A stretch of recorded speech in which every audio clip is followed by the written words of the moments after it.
Olá pessoal, sejam todas e todas bem-vindos de volta ao Estúdio PBR, direto da OTC Brasil 2023. Nosso bate-papo de agora é com Vinícius Patel, que é diretor de operações do Porto do Açu. Vinícius, obrigado pela gentileza de estar aqui com a gente. Queria começar nosso bate-papo com um tema que está muito presente nas discussões aqui na OTC Brasil, que é o descomissionamento. Vocês recentemente assinaram um contrato com a Petrobras para atuar no descomissionamento de 3 unidades. Se eu estiver enganado, você me corrija, por favor. Queria que você trouxesse um pouquinho da informação sobre esse contrato e esse movimento que vocês estão fazendo para esse mercado que está começando no Brasil, né, e que tem uma potencialidade aí de negócio. Maravilha. Primeiro, obrigado aí pelo convite. Para a gente é sempre muito importante estar aqui com você, Felipe, e com todo mundo que acompanha. É uma oportunidade única, né? Acho que é um grande passo material da indústria de óleo e gás brasileira no sentido do descomissionamento. Então, foi assinado um contrato com a Petrobras para 3 unidades que vão fazer uma atividade que a gente está chamando aqui de um descomissionamento, né? Um acessório, um pré-descomissionamento, já indo para a linha de desmantelamento. Então, basicamente, a gente tem lá 3 posições, onde hoje, no desenho, são 2 embarcações, né, com formato de navio e uma semi-submersível, onde lá eles têm ali serviços de limpeza de coral-sol, que é um dos pontos críticos aqui que a gente tem em toda a costa brasileira. A gente tem o Porto do Açu como uma unidade estabelecida e regulada, com licença para fazer essas atividades, além de toda uma estrutura de suporte, remoção de efluentes, remoção de materiais e uma estrutura de apoio e preparação dessas unidades para o desmantelamento, que é o objetivo final aí da Petrobras. Legal. Vocês enxergam potencialidade para ampliar essa atuação nesse mercado? A gente tem aí a Bacia de Campos, que vocês estão ali na frente, né? Com unidades já produzindo há muitos anos. A própria Petrobras revitalizando a produção de alguns campos já maduros e outras empresas também privadas que adquiriram ativos da Petrobras, mais para água rasa, também olhando esse mercado. Como é que vocês enxergam a possibilidade desse mercado no médio ou longo prazo? A gente acredita que esse é um mercado que ele não é pontual e ele não se baseia em um contrato ou 2, e sim um mercado que vai se estabelecer dado a toda a potencialidade que a gente tem ali, né? Hoje a gente já tem alguns contratos acontecendo no Porto do Açu, associados a esse movimento de descomissionamento, né? Hoje ali tem algumas coisas de linhas flexíveis, então a gente quebrando a cadeia de descomissionamento, a gente vai ter lá os 3 pilares ali, né? Então, um focado a poços, que isso a gente acaba, enquanto porto, dando um suporte às embarcações para essa missão, mas eu acho que tem uma segunda camada que é associada a amarras, tubulações, que isso é o que já está acontecendo lá, e uma terceira associada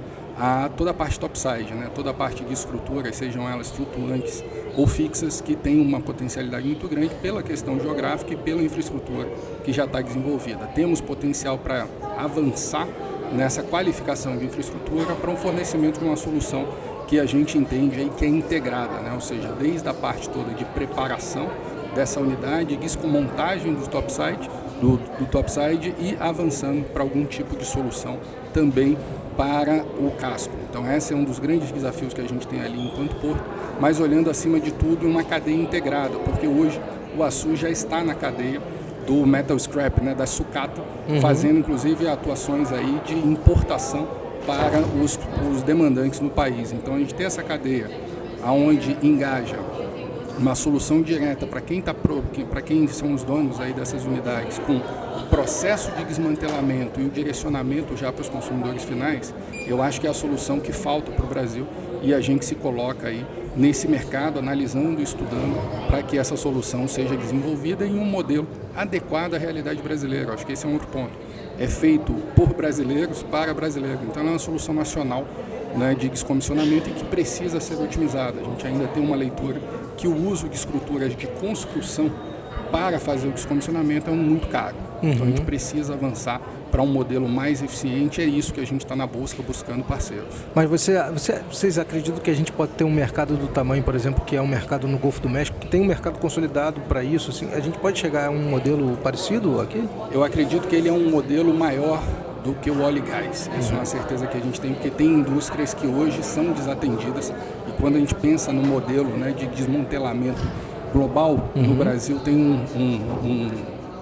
um vácuo, né, porque a gente acaba não tendo uma estrutura destinada a isso. Então o óleo e gás, a gente tem números aí que são públicos da Petrobras, números aí cerca de 10 bilhões de necessidade de investimento para esse descomissionamento, e isso já alimenta muito dos nossos anseios de criar uma estrutura para isso, e somado, né, a outras possibilidades que possam ser desenvolvidas junto a navios mercantes, enfim, eu acho que se potencializa para configurar um negócio especificamente. Legal.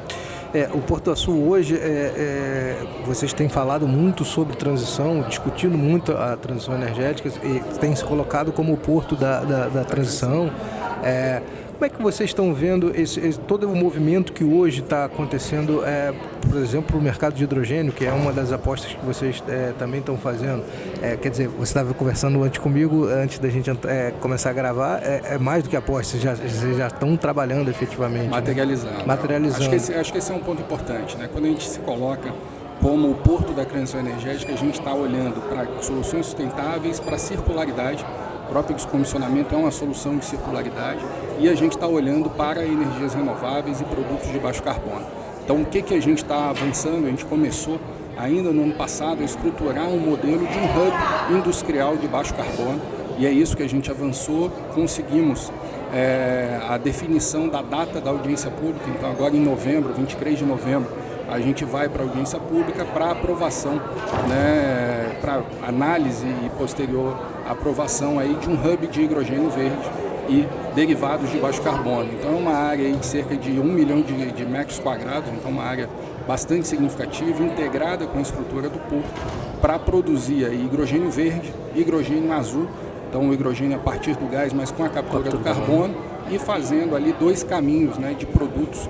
Um é a amônia verde e também o e-metanol. Então, com esses dois produtos, a gente tem, acima de tudo, o desenvolvimento de uma cadeia para demandas reais e materiais hoje no mercado. Então, tanto a amônia, do ponto de vista para uso de fertilizantes, a gente tem um mercado brasileiro que é um dos maiores demandantes de fertilizantes do mundo e que importou 94% da demanda de fertilizante recente. Então, a gente tem, a partir dessa produção, um espaço de mercado bastante grande. E um outro fator que é importantíssimo, né? A gente já conseguiu colocar o açu na cadeia agro do Rio de Janeiro. Então, tanto para importação de fertilizante quanto para exportação de grãos, e isso a gente mostra que do ponto de vista logístico a gente também superou, né, o desafio de fazer isso viável, e lembrando que com todas as questões de conflito, né, que a gente teve aí recentemente, o Brasil também tolerou um aumento de preço nesses fertilizantes de quase 6 vezes. Sim. Então existe uma capacidade bastante grande e até mesmo como política de segurança nacional faz sentido que a gente crie soluções aqui para o fornecimento desse tipo de produto. Quando a gente está olhando para esse projeto de hidrogênio, a ideia de vocês é serem desenvolvedores e captarem empresas para fazer esse investimento lá dentro, ou vocês também podem ser sócios desses projetos? Acima de tudo, a gente está habilitando o Estado do Rio de Janeiro junto, né, nessa semana aí que é importantíssima. A gente está falando em meados de novembro. Meados de novembro também é quando é esperada aquela Semana Verde, né, lá em Brasília, de aprovação. Aí um dos itens de aprovação é o marco legal do hidrogênio, então é muito bacana a gente, no momento que faz a definição do marco, a gente tem de fato, né, um passo para um licenciamento para o desenvolvimento de um hub industrial. Ele é uma grande licença prévia, onde a partir dessa licença eu consigo abarcar projetos de instalação conforme o tamanho de mercado. Então acho que esse é um ponto importantíssimo. A gente vai, né, é a principal e grande licença para produtos derivados no país hoje em curso, e a gente espera ser a primeira a ter isso estabelecido. Só a ordem de grandeza, a gente está falando ali de 562 mil toneladas de hidrogênio. Isso aí é 90% do que hoje é produzido nas refinarias brasileiras. Então a gente está olhando para um horizonte de mais de 20 anos e estabelecendo os meios para que essa indústria possa se estabelecer. Legal. Até eu queria te pedir para trazer um update das operações do Porto também. Como é que hoje vocês estão, como é que a operação está estruturada, quais são os números hoje do Porto? Felizmente, algo muito positivo, Felipe. A gente completou 9 anos, agora em outubro, do primeiro navio a operar no Porto do Açul, né? A gente brinca que a gente é uma grande startup de infraestrutura, né? Porque a gente tem 9 anos operacionalmente do ponto de vista de embarcações, e desse primeiro barco, né, dessa primeira operação, hoje a gente atinge níveis aí que são fantásticos, né? A gente fechou o mês de agosto, por exemplo, com 611 embarcações acessando o Porto do Açul.